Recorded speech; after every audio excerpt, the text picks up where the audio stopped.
erasure. What if the first president was not the man on the dollar bill, and the truth was deliberately compressed into a footnote so small that generations never saw it? Because before George Washington placed his hand on the Bible in 1789, another man had already held the title of President of the United States. His name was John Hanson, and the fact that most Americans have never heard that name is not an accident. It is a story of constitutional confusion, political myth-making, and the deliberate shaping of national memory. To understand how this happened, you have to go back to a time before the Constitution, before the polished republic, back to a fragile confederation stitched together by war. In 1776, the 13 colonies declared independence from Britain, but independence was only the beginning. What followed was chaos: unpaid soldiers, collapsing currency, foreign threats, and states that behaved like small, suspicious countries rather than a unified nation. The fledgling United States needed structure. It needed coordination. It needed leadership. So in 1781, after years of debate, the states ratified the Articles of Confederation, creating the first national government of the United States. This government did not have an executive branch like we know today. There was no powerful presidency, no cabinet, no centralized authority commanding armies or vetoing legislation. Instead, there was Congress. And Congress elected a presiding officer. That office carried a formal title, President of the United States, and Congress assembled. On November 5, 1781, that office was filled by John Hanson. Hanson was not a general. He was not a towering plantation owner from Virginia. He was a merchant and statesman from Maryland. But when Congress selected him as its presiding officer, he became by title President of the United States. This was not symbolic. Under the Articles of Confederation, Congress was the national government. There was no separate executive. The President of Congress signed documents, corresponded with foreign powers, oversaw administrative matters, and in many ways embodied the leadership of the nation. Hanson served a one-year term. During that time, the Revolutionary War was still underway. He dealt with financial instability, troop demobilization, and diplomatic recognition. He presided over Congress as it accepted the British surrender at Yorktown's aftermath and navigated the fragile early sovereignty of the new republic. And yet his name is rarely mentioned outside specialized historical discussions. Why?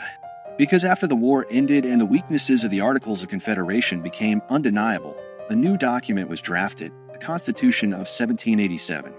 This Constitution created a radically different office, a singular executive with defined powers, independent authority, and national visibility.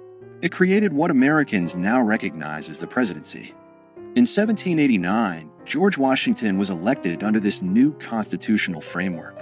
He was not the first man to hold the title President of the United States, but he was the first president under the Constitution. That distinction matters. But over time, nuance was erased.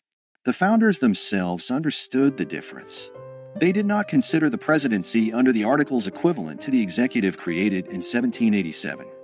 The earlier office was primarily procedural, a presiding officer chosen by Congress, not a nationally elected executive. Yet as American mythology grew, complexity became inconvenient. A nation prefers clean origin stories. Washington became the first president, not because no one held the title before him, but because the new constitutional order redefined what the presidency meant. The old office faded into obscurity. But obscurity is not the same as non-existence. John Hanson was not alone. Before Washington, several men served as President of Congress under the Articles of Confederation, including Peyton Randolph, Henry Laurens, John Jay, and others. Hanson's distinction lies in being the first to serve a full one-year term after the Articles were fully ratified by all 13 states. And that ratification detail is where the controversy lives. Some historians argue that because Maryland was the last state to ratify the Articles in 1781, and Hanson was elected after that ratification, he was technically the first president of the fully unified United States government. This claim has been amplified in certain circles as proof that Washington was not the first president. But the reality is more layered. The presidency under the Articles had no independent executive power. It had no veto authority. It had no control over a standing army. It was not elected by the people or an electoral college. It was chosen by members of Congress and largely functioned as a moderator and administrator. Calling Hanson the first president in the same sense as Washington would be misleading. Yet erasing him entirely is equally misleading. The shock is not that Washington was not first. The shock is that American civic education rarely explains the transition between two completely different governmental systems. The real foundational lie is not that Washington served first. It is that the story of American leadership begins neatly in 1789. It does not. It begins in confusion, experiment, and fragility. During Hanson's presidency, Congress established Thanksgiving as a national day of observance in 1782. It adopted the Great Seal of the United States. It managed foreign affairs and struggled to pay soldiers. It dealt with mutinies and financial crisis. These were not ceremonial tasks. They were existential. Yet when the Constitution replaced the Articles, the previous system was treated almost like a draft that never counted. The national memory pivoted hard toward the stronger executive model, and the earlier presidents of Congress became historical footnotes. Why would a nation simplify its own origin? Because power shapes narrative. The Constitution was framed as a corrective to weakness. Federalists argue that the Articles created a government too feeble to survive. By elevating Washington as the first president, the new system symbolically reset the clock. It framed 1789 as year one. The earlier period became a prelude rather than a beginning. This was not necessarily a malicious conspiracy. It was nation-building through storytelling. But storytelling always chooses emphasis. And when emphasis becomes repetition, repetition becomes truth. Over time, monuments, textbooks, and civic rituals reinforce the narrative. Washington was father of his country. He set precedents. He defined the executive branch. He stepped down voluntarily, shaping democratic norms. All of that is true. But what disappeared in the retelling was the messy prologue. The presidency did not emerge fully formed. It evolved. Under the Articles of Confederation, the central government had no power to tax. It could not compel states to provide troops or funds. Economic instability led to unrest like Shays' Rebellion in 1786–87. These crises exposed structural weaknesses. The Constitutional Convention of 1787 was not simply an upgrade, it was a reinvention. The executive office created in Article 2 of the Constitution bore little resemblance to the presiding officer of Congress under the Articles. Washington's presidency represented a new experiment entirely. But here is where document shock enters the story. The Articles of Confederation explicitly use the title President of the United States in Congress assembled. That phrase is preserved in historical records. It is not folklore. It is written law. That means technically that someone held the title before Washington. The shock is not fabricated. It is documented. The question is not whether Hanson held the title. He did. The question is whether holding that title made him equivalent to the constitutional presidency Americans celebrate. It did not. But the refusal to explain that difference clearly has fueled decades of confusion, and in some cases, deliberate myth-making. In the 20th century, certain advocacy groups and state historians promoted Hanson as the real first president, sometimes to elevate regional pride or challenge federal narratives. Statues were erected. Claims were printed in pamphlets. The nuance disappeared again, this time in the opposite direction. History swung from erasure to exaggeration. The truth lives in the middle. Washington was the first president under the United States Constitution. Hanson was the first president of Congress after full ratification of the Articles of Confederation. Both statements are accurate, but only one made it into national memory. This selective remembering reveals something deeper about American identity. The country prefers strong beginnings. It prefers heroic founders over experimental committees. It prefers marble certainty over procedural evolution. And so the fragile Confederation years are compressed into a blur between 1776 and 1789.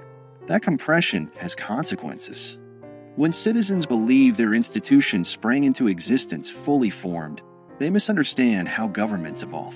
They lose sight of how constitutional design responds to crisis. They forget that American democracy was not inevitable. It was negotiated, revised, and sometimes nearly abandoned.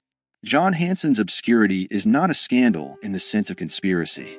It is a symptom of how nations curate memory. But in a broader sense, it does change everything. Because if the first chapter of the presidency has been simplified, what else has been streamlined for comfort? What other transitions have been flattened into clean narratives? The early republic was unstable. The Articles government was weak by design. Many Americans feared centralized authority after living under British rule. The pendulum swung towards state sovereignty, and then swung back when that model proved insufficient. Washington's presidency did not emerge from triumph alone. It emerged from failure. Understanding Hanson's role forces us to confront that failure. It reminds us that the United States had a first attempt at national government that did not work as intended. It reminds us that the presidency itself was born from revision. And it challenges the idea that history is a straight line. If Hanson is remembered only as a trivia question, was Washington really first? The deeper lesson is missed. The deeper lesson is institutional transformation. The presidency Americans know today is not static. It has expanded dramatically since 1789. Executive power has grown through war, legislation, judicial interpretation, and precedent. From Washington's cautious leadership to the sweeping authority exercised during the Civil War under Abraham Lincoln, to the global executive power of modern administrations, the office has continuously evolved. Recognizing the earlier presidency under the Articles reveals that evolution in its earliest stage. It shows that titles alone do not define power. Structures do. And structures can change. In the end, the accusation embedded in this story is not that America lied about Washington. It is that America simplified itself. It presented a polished origin instead of a complicated birth. John Hanson's relative obscurity is not an injustice of race or suppression in the way other historical erasures have been. It is a reminder that institutional memory is selective, but selective memory shapes civic understanding.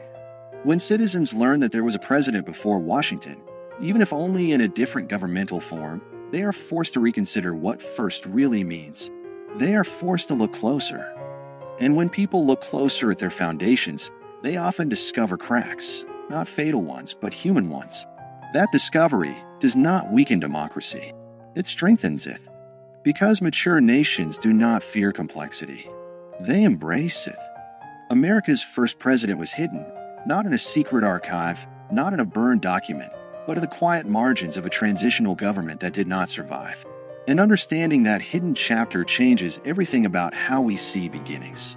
It reveals that power is defined by structure, that titles can shift meaning, and that national memory is shaped as much by storytelling as by fact. George Washington remains the first president under the Constitution.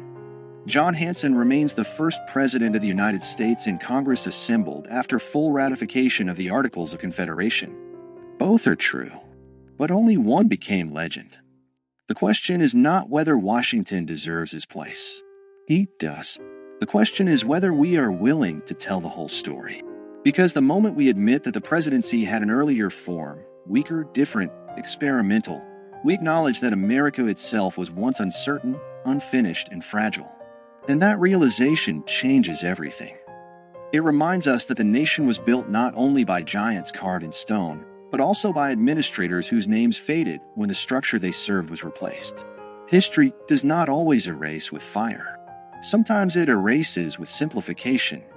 And sometimes the most powerful revelations are not about scandal, but about structure.